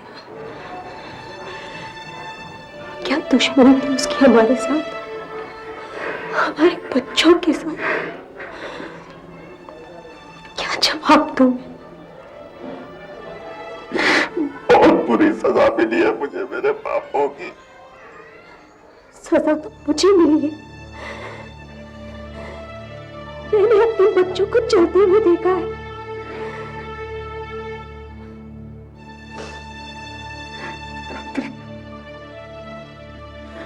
मुझे माफ कर दो गायत्री। मत छुओ मुझको, दूर रहो मुझसे। क्या चाहते हो तुम कि मैं भूल जाऊं कि तुमने मुझे धोखा दी? तुम्हारी वजह से मेरे बच्चों की जान गई। नहीं, मैं तुम्हें कभी माफ नहीं करूंगी।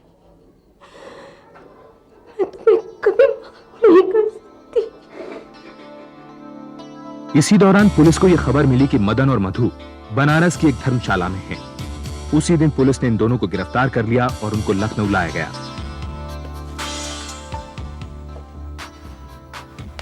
मदन, तुम मुझे सब कुछ सच सच बता दो। मधु कहाँ? ठीक है ना, मैं उससे मिलना चाहता हूँ। वो बिल्कुल ठीक है। मदन, तुम्हें मालूम है कि तुम्हारी पत्नी मधु और रामचंद्र के बीच कुछ चल रहा था? क्या क्या चल रहा था? है? क्या चल रहा था? है? क्या चल रहा था? बकवास मत करो। मदन, कौन हो तुम? क्या चाहते हो? मदन, मेरी बात सुनो, मेरी बात समझने की कोशिश करो। अगर तुम मुझे सब कुछ सच सच बता दोगे तो शायद मैं तुम्हारी मदद कर पाऊंगा। सच ये है कि वो मेरी बीवी को डराता था, उसे छेड़ता था। बस सुन लिया सच? है? अब जाओ यहाँ से, जाओ, चले जाओ। मदन, मैं समझ जाओ। जाओ। मुझ में हिम्मत नहीं है उन्हें सच बताने की, और आप भी मत बताइएगा। आपके कुछ पड़ोसियों ने पुलिस को बयान दिया है। उस रात उन्होंने बहुत कुछ देखा। आपको घर के बाहर, घर के अंदर, ऊपर नीचे चक्कर लगाते हुए और आपके पति को लौटते हुए। वकील साहब, कुछ भी कीजिए, हमें यहाँ से निकाल लीजिए।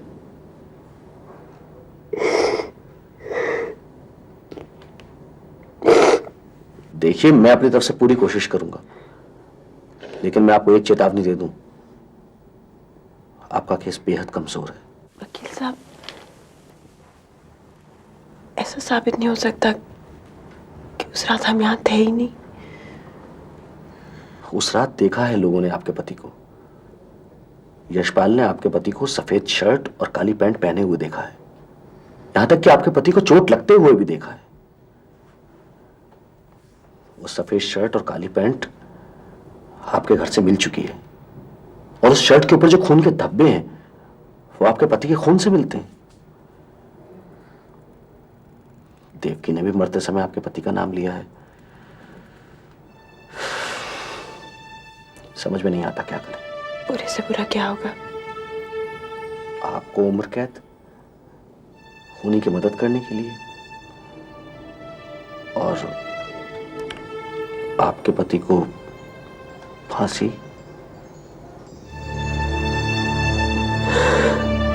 मुकदमा सेशंस कोर्ट पहुंचा। बहस 3 साल चली। प्रोसिक्यूशन ने यह साबित कर दिया कि मदन और मधु का इस हादसे में हाथ है। मधु को इस जुर्म के लिए उम्र कैद और मदन को फांसी की सजा सुनाई गई।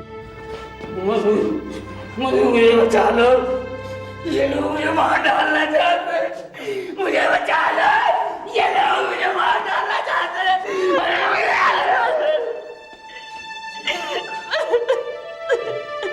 मदन और मधु ने इस फैसले के खिलाफ हाई कोर्ट और फिर सुप्रीम कोर्ट में अपील की, लेकिन दोनों अदालतों ने सेशंस कोर्ट के फैसले को सही ठहराया। भाई साहब, एक बीड़ी पिला दो। बीड़ी? ये लो। ये मत बताना मैंने दी बीड़ी। जलाओ और जलाना।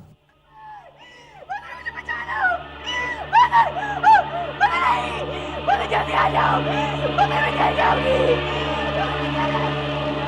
मधु, बचाओ, बचाओ।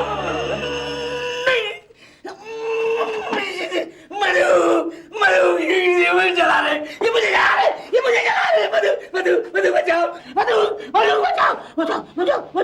डॉक्टरी जांच में पता चला कि मदन की दिमागी हालत पर काफी असर हुआ है। भारतीय कानून के मुताबिक किसी ऐसे व्यक्ति को फांसी नहीं दी जा सकती जिसका दिमागी संतुलन बिगड़ा हुआ हो। इसलिए जरूरी था कि मदन को फांसी देने से पहले उसका पूरा इलाज हो। लिहाजा उसे रांची के पागलखाने में इलाज के लिए भेज दिया गया।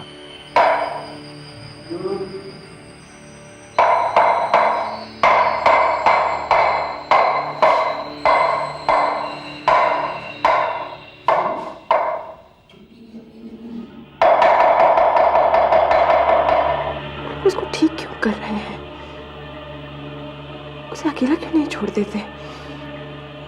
देखिए, इसमें ज्यादा घबराने की जरूरत नहीं है। डॉक्टर्स कहते हैं कि ठीक होने में अभी वक्त लगेगा, और अभी वो पूरी तरह तो ठीक है नहीं। उसकी फांसी का ख्याल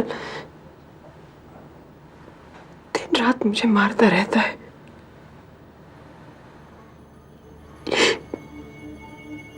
काश कि मैं उसे बचा पाती। हम एक काम कर सकते हैं, सुप्रीम कोर्ट में रहम की अपील कर सकते हैं।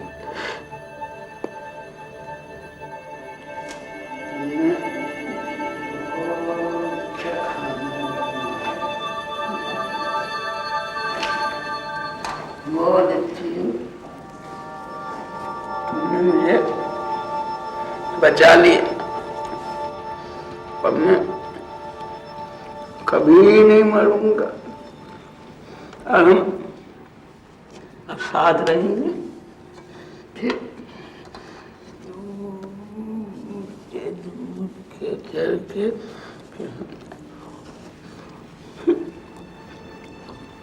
भूल जाएंगे।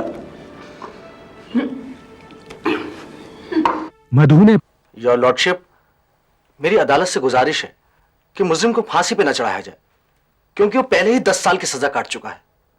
10 साल की सजा यानी उम्र कैद की सजा से सिर्फ 4 साल कम। मेरे हिसाब से इतनी सजा काफी है। कानून में सजा का मतलब मुजरिम को सुधारना होता है, ना कि उससे बदला लेना। योर लॉर्डशिप, ऐसा करने से हम समाज को क्या संकेत दे रहे हैं? कोई भी अपराधी जुर्म करके पागल होने का नाटक करेगा और सजा से बचने की कोशिश। और मदन अग्रवाल की फांसी की सजा ये अदालत पहले ही बरकरार कर चुकी है। मुझे नहीं लगता कि पिछले 8 सालों में ऐसा कुछ बदला है या मदन का जुर्म कुछ कम हुआ है। योर लॉर्डशिप, हमें मदन अग्रवाल के डर को समझने की भी कोशिश करनी चाहिए। फांसी का डर जिसने उसे 8 साल तक पागल बनाए रखा। सजा से ज्यादा भयानक होता है सजा का डर, और यह सजा वो पहले ही भुगत चुका है। सुप्रीम कोर्ट ने मधु की अपील को नामंजूर कर दिया। इस बीच मदन को पागलखाने गए 8 साल हो चुके थे। उसकी शारीरिक हालत बद से बदतर हो गई थी, लेकिन डॉक्टर्स का ऐसा मानना था कि उसकी दिमागी हालत में सुधार हो गया है। उसे वापस जेल भेज दिया गया।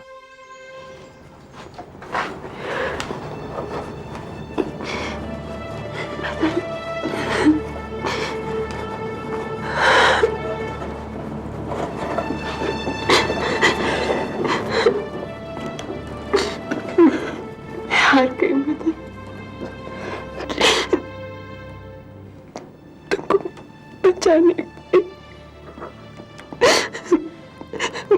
मुझे माफ कर देना। मुझे याद करते रहना, हम जरूर मिलेंगे।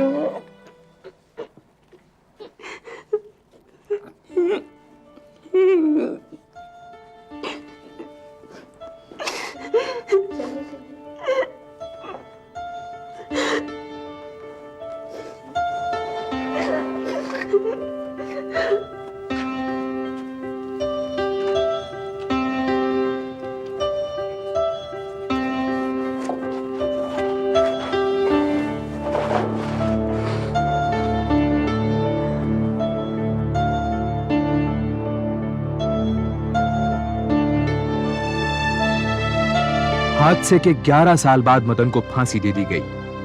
अपने आप में यह खास केस था जहां सजा सुनाने के इतने साल बाद किसी को फांसी दी गई।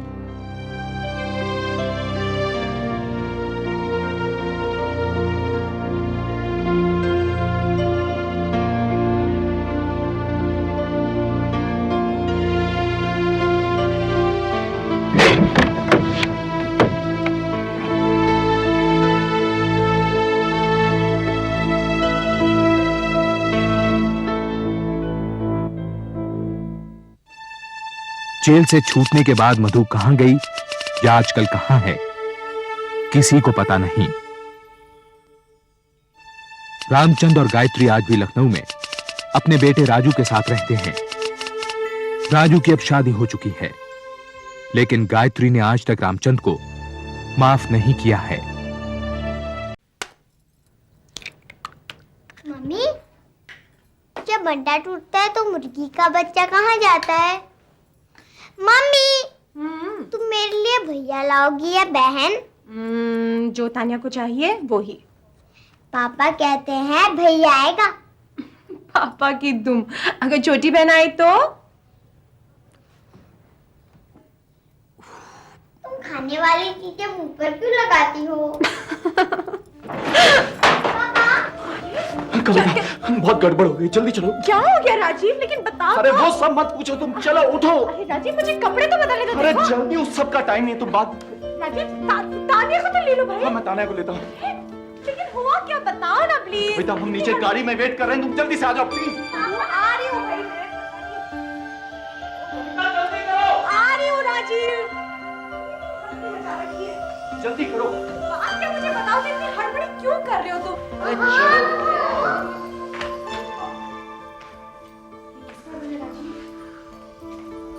तुम्हारा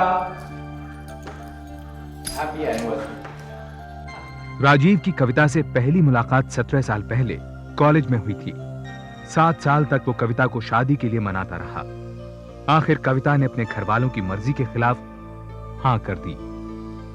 ये हमारा बेडरूम।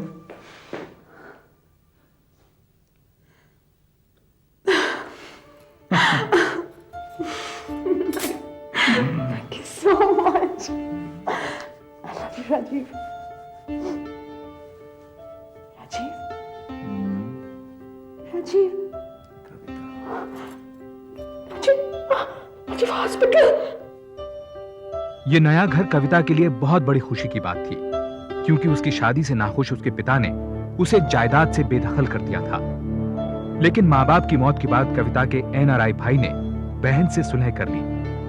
उसी ने राजीव को प्लास्टिक गुड्स का बिजनेस शुरू करने के लिए पैसे दिए। अच्छा आदित्य साहब, ये बताइए कि इसमें सीधा कौन सा उल्टा कौन सा है? ये सीधा है या उल्टा? I don't know. Anyway, will try something out and ला मैं करती हूँ।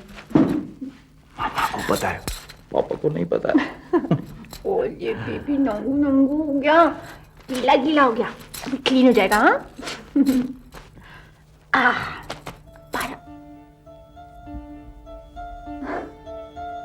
क्या हुआ?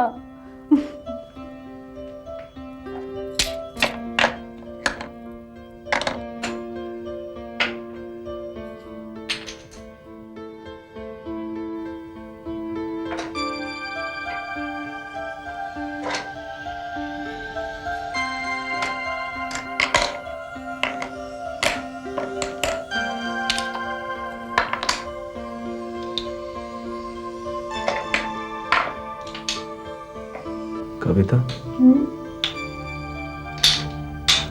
तुम कभी मेरा साथ तो नहीं छोड़ोगी? सुबह सुबह क्या ड्रामा कर रहे हो राजीव?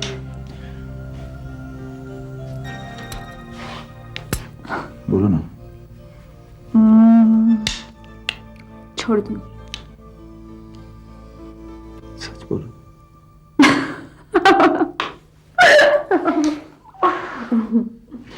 कविता, I love you, कविता।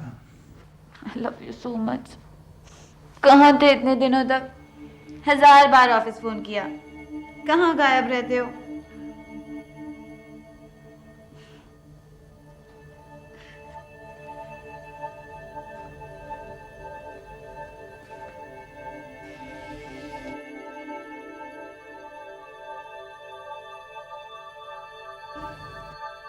जी, क्या हुआ?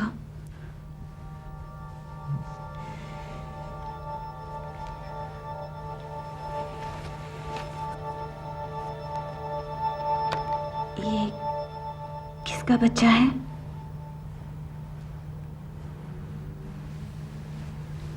मेरा। राजीव। मेरा छोटा बेटा। बेटी है 5 साल की।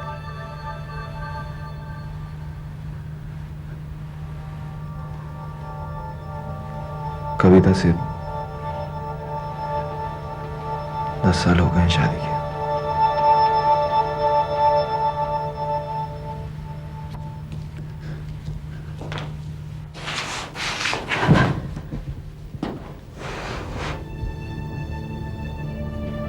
अब अब झूठ बोलने से कोई फायदा नहीं। अगर आज नहीं बोलूंगा तो कभी नहीं बोल पाऊंगा। अनीता, अनीता, अब हम मिलेंगे नहीं दोबारा।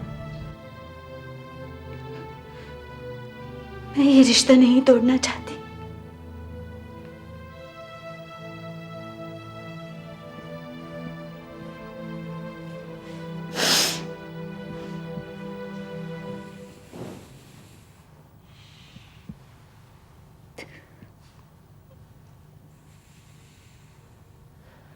मैं तुमसे शादी नहीं कर पाऊंगा। प्यार तो कर सकते हो। राजीव और अनीता की मुलाकात और प्यार 8 महीने पहले उस बैंक में पनपा जहां अनीता काम करती थी। लेकिन अब राजीव ने अनीता को तान्या के स्कूल में नौकरी दिलवा दी, जिससे वो दोपहर उसके और शाम कविता और बच्चों के साथ बिता सके। उधर अनीता के रिटायर्ड पिता अशोक ढींगरा परेशान थे, क्योंकि अनीता की तनख्वाह से ही उनका और अनीता के 4 छोटे भाइयों का खर्चा चलता था। उनके बार बार पूछने पर अनीता ने उन्हें सच बता दिया।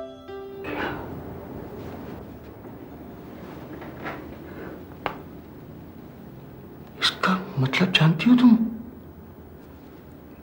वो तुम्हें पैसे देगा और तुम, दुनिया इसे क्या कहती है मालूम है?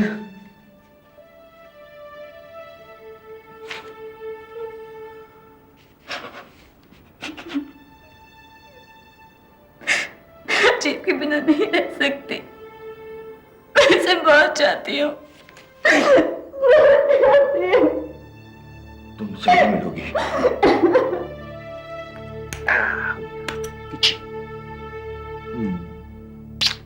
बाय पापा। Bye baby. बाय तान्या। अच्छा राजीव, कौन सी साड़ी चूज करूं? आज मीनू की सगाई में जाना है ना, तो एक चूज करनी पड़ेगी। एक रखूंगी, बाकी तुम लौटा देना। Hello hello. अरे भाई, अगर आवाज नहीं पसंद है तो कहिए ना। कविता, बैंक गई थी तुम वो फिक्स डिपॉजिट के लिए? राजीव मुझे नहीं जाना, तुम जाओ ना।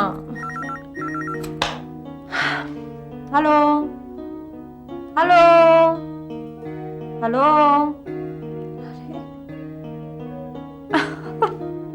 कौन है ये जो बार बार फोन कर रहा है? मेरा आशिक।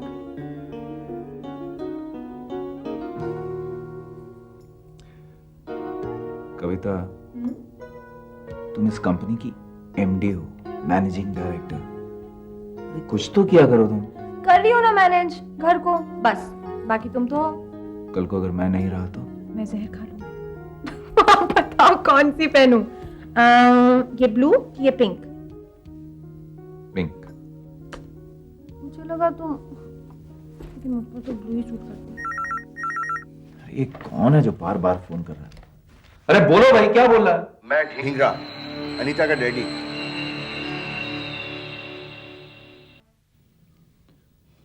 अनीता, तुम ये स्कूल की नौकरी छोड़ दो। ये भी मेरी गलती है कि मुझे तान्या की क्लास टीचर बना दिया गया। अरे कभी ना कभी तो कविता तान्या की क्लास टीचर को मिलेगी। कभी ना कभी कविता को पता चलेगा। तो अपने डैडी से कहो मेरे घर फोन करना बंद करें। मेरी बात तो सुनते नहीं हो। तो मेरी कहाँ सुनते हैं वो? कहीं तो मुझे बोझ तो नहीं समझने लगे।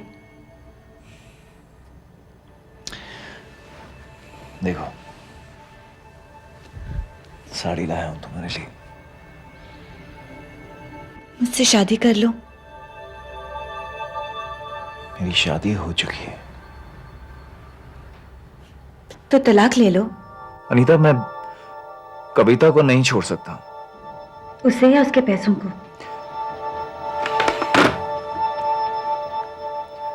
कहिए अनवर।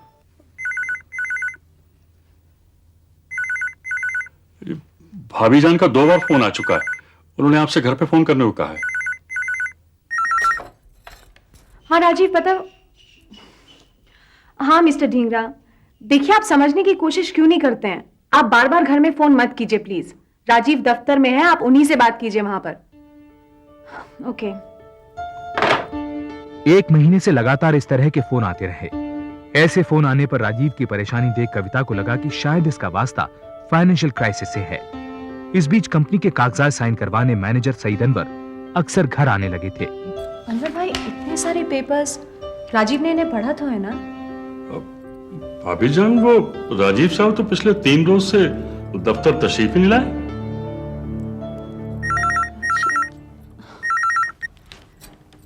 हेलो। हेलो कविता। अरे राजीव, तुम कहाँ हो? ऑफिस में। क्यों?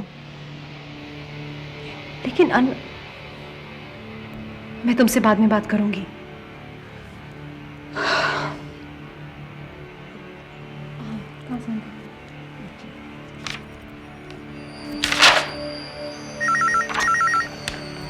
हेलो मिस्टर ढींगरा, आपको जो भी बात करनी है आप घर आके बताइए। मेरी एक बेटी है। ओह, मैंने सोचा कि कोई फाइनेंशियल प्रॉब्लम होगी ऑफिस में। वो ऋषि पब्लिक स्कूल में है। Oh really, what a surprise. Tania भी वहीं पढ़ती है। क्या नाम है आपकी बेटी का? अनीता। अनीता ढींगरा। अरे मम्मी, वो तो हमारी क्लास टीचर है, आपको तो पता ही है। और डैडी भी उनसे कई बार मिलने आते हैं। ओ राजीव, ये मिस्टर ढींगरा, वही जो फोन। हाँ, मुझे पता।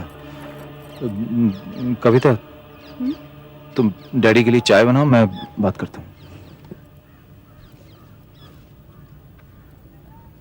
डैडी, मैं कुछ मैं बाद में समझाता हूँ ना, प्लीज चाय बनाओ। तानिया बेटे, जाओ मामा के साथ जाओ। कुछ तो सोचा होता आपने। कविता को पता चल गया तो। शादीशुदा हो तुम, मेरी बेटी की जिंदगी बर्बाद करोगे तो। प्लीज, मैं हाथ जोड़ता हूं आपके, जाइए यहां से, आप प्लीज जाइए।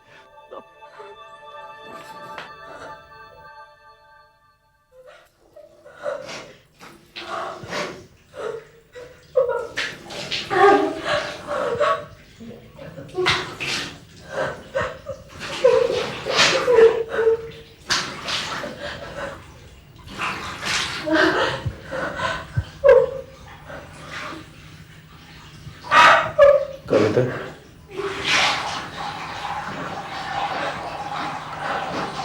कविता, मुझे कुछ बताना है।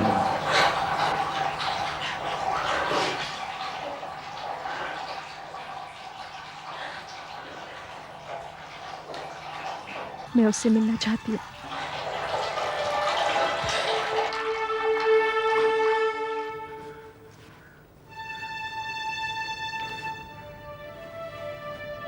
ये साड़ी पहननी जरूरी थी।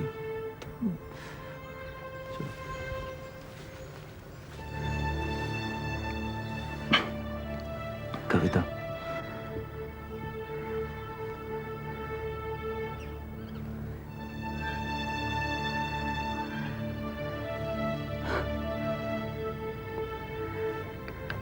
राजीव,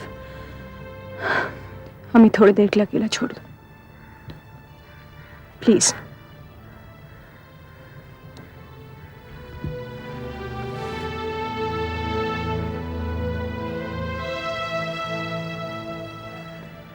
तुम तो अभी बहुत छोटी हो अनीता। देखो प्लीज, राजीव को छोड़ दो। शायद राजीव ने तुम्हें बताया होगा कि हम दोनों एक साथ कॉलेज में पढ़ते थे। शादी के 7 साल पहले फिर शादी, और अब हमारी शादी को 10 साल हो गए अनीता। हमारे 2 बच्चे हैं, एक छोटा आदित्य और तान्या। तान्या जिसकी तुम टीचर हो।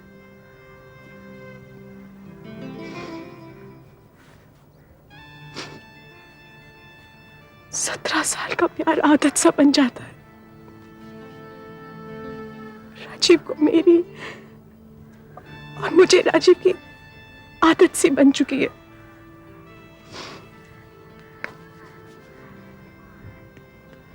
देखो अनीता, प्लीज राजीव को छोड़ दो।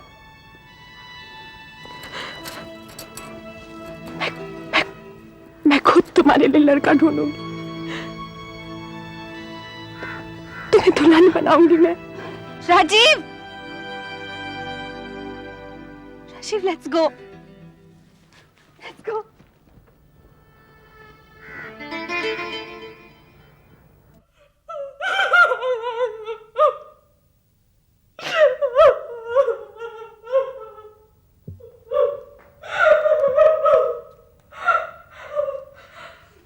मम्मी, प्यास लगी है। आई बेटा, आई।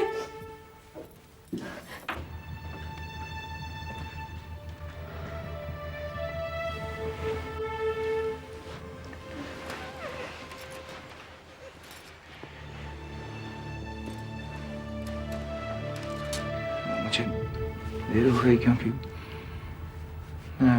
क्यों राजीव, क्यों? ऐसी क्या कमी है मुझ में?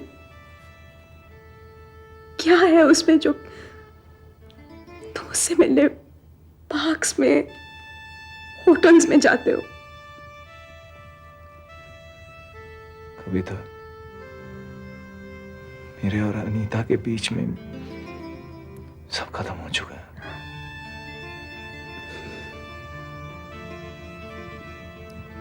क्यों विश्वास कर लूं?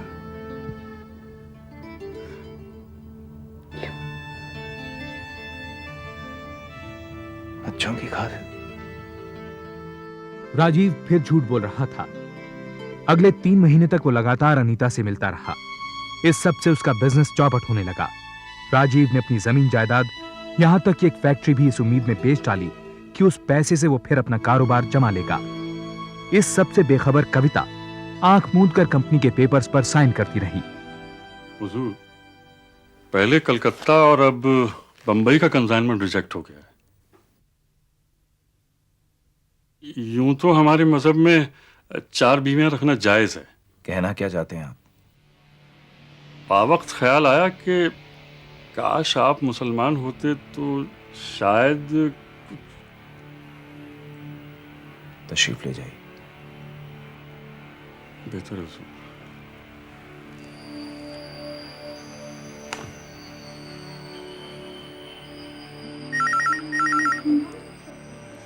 राजीव, प्लीज फोन उठाना।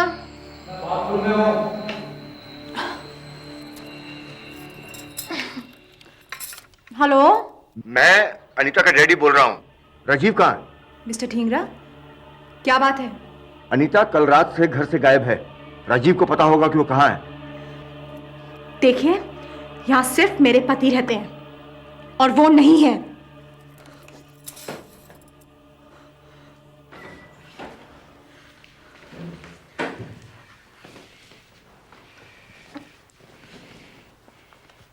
तुम आज इतनी जल्दी दफ्तर क्यों जा रहे हो?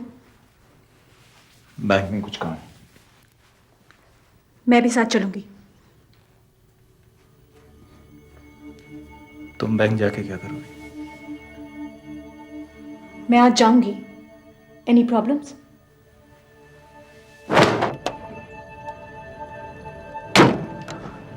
तुम थोड़ी देर यहीं रुको, मैं आता हूँ।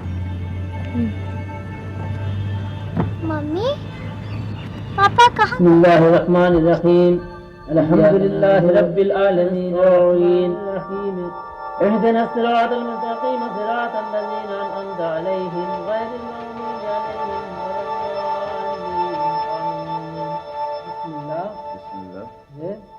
रहमानिर्रहीम। रहमानिर्रहीम। पहला कलमा तैयब ला इलाहा इल्लल्लाहु मुहम्मदुर रसूलुल्लाह। सुन्नती फमन अरब अन सुन्नती फलैसा मिन्नी फइन्नी अबाही बिकुमुल उम्र अला आलिहि इज़ाम व अस्हाबिहिल किराम अजमईन। खलील का लड़की अमीना, जिसका दिन मोहर 11,500 आपके दुकान में दिया गया, आपने कबूल किया ना? कबूल है। किया।